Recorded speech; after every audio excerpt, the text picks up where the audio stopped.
இறையேசுவில் அன்புமிக்க உலக மாதா அன்பு பக்தர்களே, உங்கள் அனைவருக்கும் இந்த அழகான ஒரு மாலை பொழுதில் அன்னை மரியாளின் புகழை பாட இந்த ஒரு வாய்ப்பை தந்த நமது அன்பு பங்கு தந்தை தந்தை அவர்களுக்கு என்னுடைய வாழ்த்துக்களும் ஜெபங்களும், அதோடு இருக்கின்ற உதவி பங்கு தந்தை, இந்த மிக அழகாக இந்த திருப்பலி தலைமையேற்று நடத்தி கொண்டிருக்கின்ற தந்தை பிரான்சிஸ் அவர்கள், அன்பு தந்தை ஜேம்ஸ், என்னோடு வந்திருக்கின்ற ஃபாதர் ஞானமணி ஒரு கரவல் எழுப்பி நாம் நன்றி சொல்லுவோம்.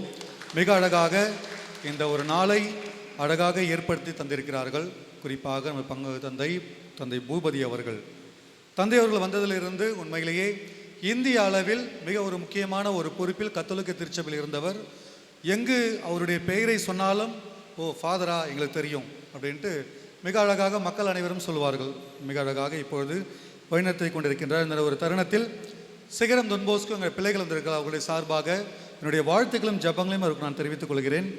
இன்னைக்கு அவர்கள் இன்று மிக அழகான ஒரு தலைப்பை ஏற்படுத்தி தந்திருக்கிற நம்முடைய உதவி பங்கு தந்தை சொன்னார், ஃபாதர் தலைப்பை விட்டுறாதீங்க அப்படின்னாரு.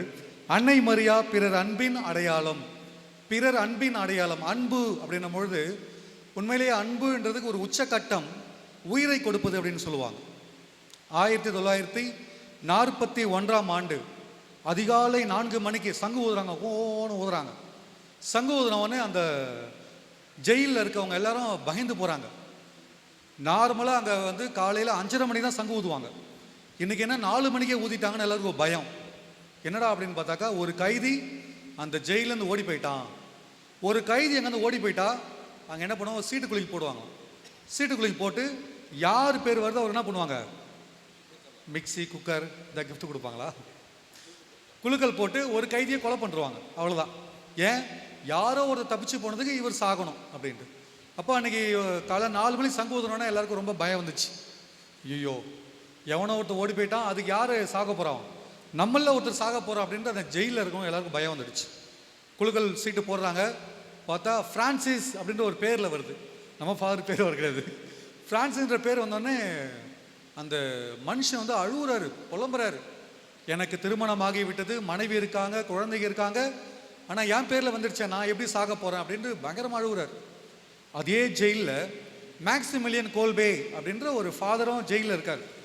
அவரை சொல்கிறார், ஐயா நான் ஒரு ஃபாதர் தான், எனக்கு மனைவியோ குழந்தை குட்டி யாருமே கிடையாது. என்ன ஒன்று பண்ணுங்க, அந்த ஃப்ரான்சிஸ் என்ற ஒரு குடியானவன், அவரை நம்பி ஒரு மனைவி இருக்காங்க, பிள்ளைகள் இருக்காங்க, அவரு பதில் நான் ஒன்றும் செத்து போகிறேன் அப்படின்னு படை வீரர்கள் கெஞ்சி கேட்குறாரு. யோ அதெல்லாம் கிடையாது, ரூல்ஸ் தான் அப்படின்றாங்க. ஆனால் அதை தாண்டி ரொம்ப கெஞ்சி கேட்டது. சரி யாரையோ ஒருத்தர் சாவடிக்க போகிறோம், சரி நீ தான் வா அப்படின்ட்டு உள்ளே இழுக்கிறாங்க.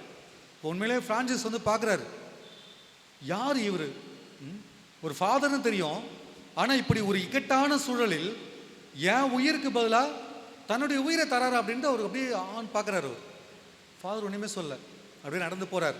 அவங்க எடுத்துகிட்டு போகிறாங்க. பட்டினியால் போடப்பட்டு விஷ ஊசி செலுத்தி அவர் சாகடிக்கப்பட்டார். அவர் மறைந்தாலும் இன்று ஒரு புனிதராக இருக்கிறார். Praise the Lord. ஒரு அன்பின் அடையாளம், உச்சக்கட்ட அடையாளம் என்னன்னா, யாரோ ஒருவருக்கு நம்முடைய உயிரையோ, இன்னைக்கு யாரும் உயிரெலாம் தர வேணாம், ஒரு உதவி செய்வது. அப்போ அவரை பற்றி யாருடா என்னது அலசி அறையமாக தெரியுது. மேக்சிமிலியன் கோல்பே ரொம்ப மிக முக்கியமான ஒரு துறவி. ஜெபத்தை, அதுவும் அன்னை மரியாளை ஒரு உதாரணமாக கொண்டவர். Praise the Lord. அவர் பார்த்தீங்க அப்படின்னாக்கா, அவர் வாழ்நாளில் அன்னை மரியாள் மீது தனிப்பட்ட ஒரு அன்பை கொண்டிருந்தார். அவர் கேட்கும்போது சொல்கிறார், அவர் அன்னை மரியாளை போல அன்பிலும் பிறர் மீது இருந்த அந்த ஒரு தியாகத்தின் மீது எப்படி இவர் வந்திருக்கும் அப்படின்னு பார்க்குற அன்னை மரியாள் ஒரு உதாரணமாக வைத்திருந்தார். முக்கியம் அப்போது இந்த அன்புக்கு ஒரு அடித்தளமாக இருப்பது என்ன அப்படின்னாக்கா, அவருடைய தனிப்பட்ட ஜெபம், அன்னை மரியாள்னு கொண்டிருந்த ஒரு வாழ்வு. ஒரு சின்ன நாடகம் எங்கள் பிள்ளைகள், நான் எங்கள் ஆம்பளை பசங்களாம் வச்சு நாடகம் போடலான்னு பார்த்தா எங்கள் இடத்துல படிக்க வந்த உடனே 4 பேருக்கு மிலிட்ரியில் வேலை கிடச்சிச்சு, 3 பேருக்கு காலேஜில் சீக்கிரமாக சீட்டு கிடச்சிச்சு, சில பேர் வேலை கிடச்சிச்சுன்னு போயிட்டாங்க. ஆனால் எங்களுடைய பெண்கள் தாய் குழந்தை நிறைய பேர் இருக்காங்க. அவங்களே கேரக்டர்லாம் இது பண்ணி ஃபாதர் நாங்கள் நடிக்கிறோம் ஃபாதர் அப்படின்னு அவங்க வந்திருக்காங்க. உங்களுக்கு என்ன உணர்த்த வேண்டும் என்று நான் சிந்தித்தேன் என்றால், இந்த ஒரு அழகான இந்த அன்பின் அடையாளமாக அன்னை மரியாள் இருக்கிறார் என்றால் அவருக்கு எப்படி இது ஒரு அடையாளமாக தெரிந்ததுனால அந்த ஜப வாழ்க்கை. அப்போ ஒரு குடும்பத்தில் ஜபம் அப்படின்னு இருக்கும்பொழுது அந்த குடும்பம் எப்படி இருக்கும் என்பதை சிந்திக்க உங்களை நான் அன்போடு அழைக்கின்றேன். ப்ளீஸ் வாங்க, குட்டீஸ் வாங்க. ஜஸ்டின் வா, ஃபாஸ்ட்டாக வா. ஜஸ்டின் இப்போது சின்ன ஒரு இன்ட்ரோ கொடுப்பாரு. அதனைத் தொடர்ந்து இப்போ கார்ட்லெஸ் மைக் கொடுத்துருங்கப்பா, 2 மைக் இப்படி கேட்கல. அப்போது இந்த ஜெபம் மேக்சிமிலியன் கோல்பேக்கு இந்த ஒரு விட்டு கொடுத்து தெரியாத ஒரு முகத்திற்கு அன்பு செய்து வாழ்வதற்கு கற்றுக் கொடுத்து அன்னை மரியாள். ஏன்னா அன்னை மரியாள் தெரியும், தன்னுடைய ஒரே மகனோடு சீடர்கள் சுற்றி திரிந்தார்கள். ஆனால் இயேசுவிற்கு ஒரு ஆபத்துன்னு வந்தவங்க எல்லாம் விட்டு ஓட்டாங்க. ஆனாலும் அன்னை மரியா அதை பொருட்படுத்தாமல் அவர்கள் மீது தொடர்ந்து அன்பு செய்தார். இயேசு உயிர் தெழுந்து வந்த பிறகும் சரி, அவர் விண்ணகத்திற்கு சென்ற பிறகும் சரி, சீடர்களோடு அமர்ந்து அவர்களால் ஜெபித்தார். அதை நாம் இப்போ இங்கே வந்து ரச்சா கம் மைக் எங்கே திருவங்க, கார்ட்லெஸ் மைக், மைக் வைங்க. ஒரு சிறிய முன்னரை தந்தவுடன் கேர்ள்ஸ்லாம் வந்துருங்க ஃபாஸ்ட்.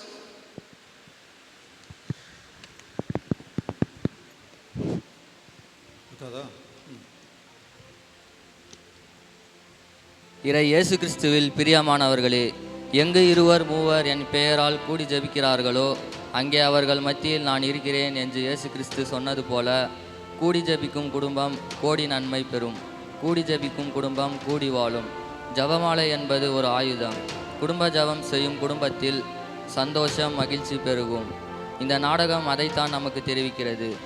ஜபமே ஜெயம், ஜபமே நமக்கு ஆயுதம். இந்த நாடகத்தை அனைவரும் சற்று உன்னிப்பாக கவனிப்போம்.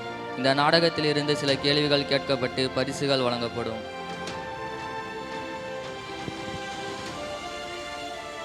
மைக் செக் பண்ணீங்க, ஒர்க் ஆக பாருங்க மைக்.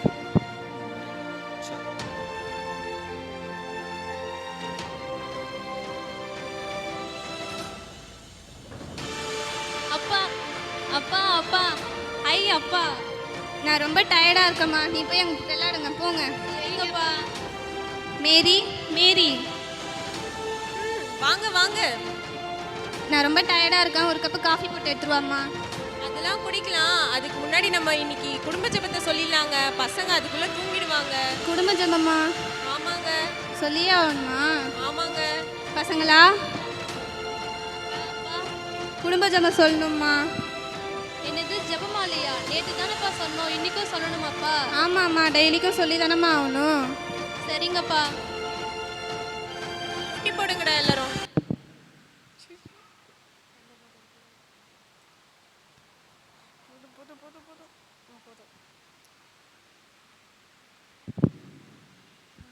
இப்போ போய் காஃபி போட்டு எடுத்துருவாம்மா.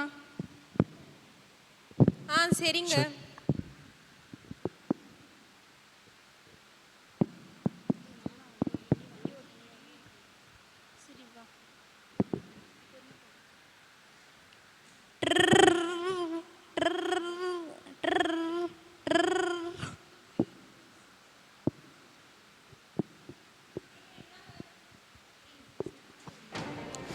கீழே வைம்மா.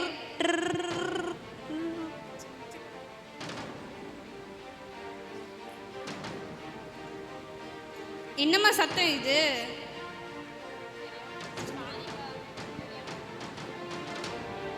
சாரிப்பா, தெரியாம கொட்டிட்டேன்ப்பா.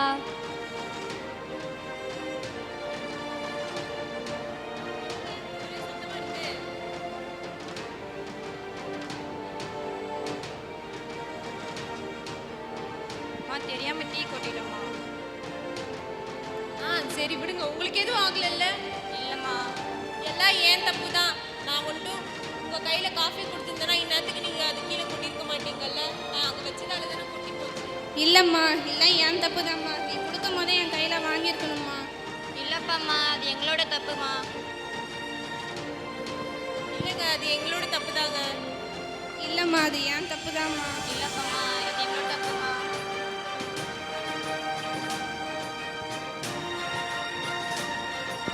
இன்னைக்கு அதில் உங்களுக்கு என்ன புரிஞ்சது தெரியல. அப்பா அம்மா வந்து காஃபி கொடுக்குறாங்க. காஃபி கொடுக்குற அம்மா பைத்தியம், கொஞ்சம் டம்ளர் எடுத்துக்கோ, போயிடு, கையில் எடுத்துக்கோ, கையில் எடுத்துக்கோ. ஓகே, காஃபி கொடுக்குறத அந்த குடும்பம் ஜபம் செய்ததால் ஒருத்தருக்கு விட்டு கொடுத்துட்டாங்க. இதே குடும்பம் சப்போஸ் அவங்க ஜபம் செய்யலைன்னா எப்படி இருக்கும் அப்படின்னு தான் இப்போ அடுத்த செகண்ட் காட்சி. அதே ஸ்டோரி, ஜபம் செய்யாத குடும்பம் எப்படி இருக்கும். ஸ்டார்ட்.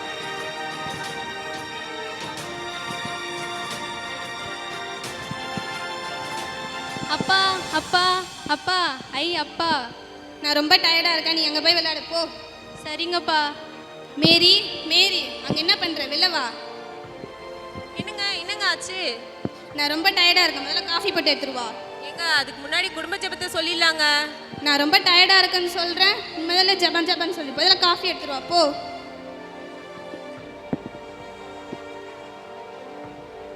ஆமாப்பா, இனி நிறைய ஹோம்ஒர்க் இருக்குப்பா, ஜெபமாலாம் வேணாப்பா.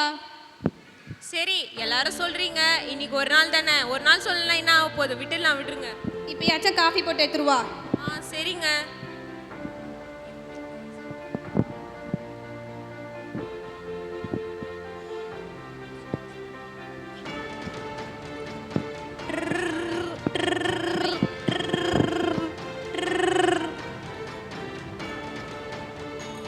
ஐயோ இப்படி காஃபியை கொட்டி அரைச்சிட்டீங்களே, எருமை மாடுங்களா சனியனுங்களா?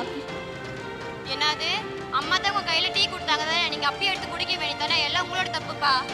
முளைச்சு 3 இலை உள்ள இவ்வளோ திமிரா பேசுறீங்களா உங்களை?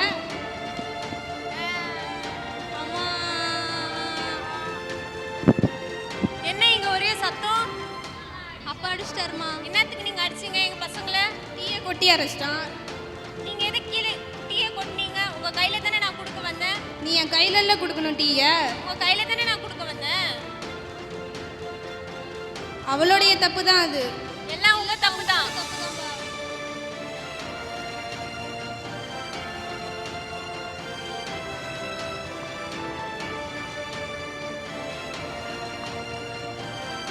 மிக்கவர்களே, எங்களுக்கு ஒரு கரவொலி எழுப்பி நம்ம நன்றி சொல்லுவோம். கரவொலி தாங்க. ஒரு சின்ன வித்தியாசம் மட்டும் உங்களுக்கு பார்த்துருப்பீங்க. அப்பா வேலை முடிஞ்சு வராரு, அம்மா காஃபி கொடுக்குறாங்க. அதனால் ஜெபிக்கலாம் அப்படின்னு சொல்கிறாங்க. முதல் பாட்டு நீங்கள் என்ன பார்த்தீங்க அப்படின்னா, ஜெபம் செய்தார்கள். காஃபி கீழே ஊற்றின சின்ன பிரச்சனையை என்ன பண்ணிட்டாங்க, ஏற்றுக்கிட்டாங்க. இது ஏன் தப்பு, இது ஏன் தப்பு தான் அப்படின்னு சொல்லிட்டு பிள்ளைகளையும் ஏற்றுக்கிட்டார்கள், அப்பாவை ஏற்றுக்கினாங்க, அம்மாவை ஏற்றுக்கினாங்க. ஏன் அப்படின்னாக்கா, ஒரு ஜெபம் ஒரு குடும்பத்தில் இருக்கின்ற பொழுது அந்த விட்டு கொடுத்தல், பொறுமை, இந்த அமைதி இதெல்லாமே வரும். எப்போ ஒரு குடும்பம் கூடி நின்று ஜெபிக்கின்ற பொழுது. அதே குடும்பம் என்னாச்சு, அப்பா டயர்டாக வர்றார் திரும்பியும், ஆனால் ஜெபிக்க வேணான்னு சொல்லிட்டார், அம்மாவும் ஜெபிக்க வேணான்னு சொல்லிட்டாங்க, பிள்ளைகளும் ஜெபிக்க வேணான்னு சொல்லிட்டாங்க. அதுக்கப்புறம் நடக்கிற ஒரு சின்ன பிரச்சனை, என்ன பிரச்சனையாச்சு, காஃபி அதே காஃபியை திரும்பி கீழே ஊற்றுறாங்க. ஜெபம் பண்ணி ஒத்துக்கின குடும்பம் இப்போ ஜெபத்தை மறந்த உடனே என்னாச்சு, சண்டை வர ஆரம்பிச்சிச்சு.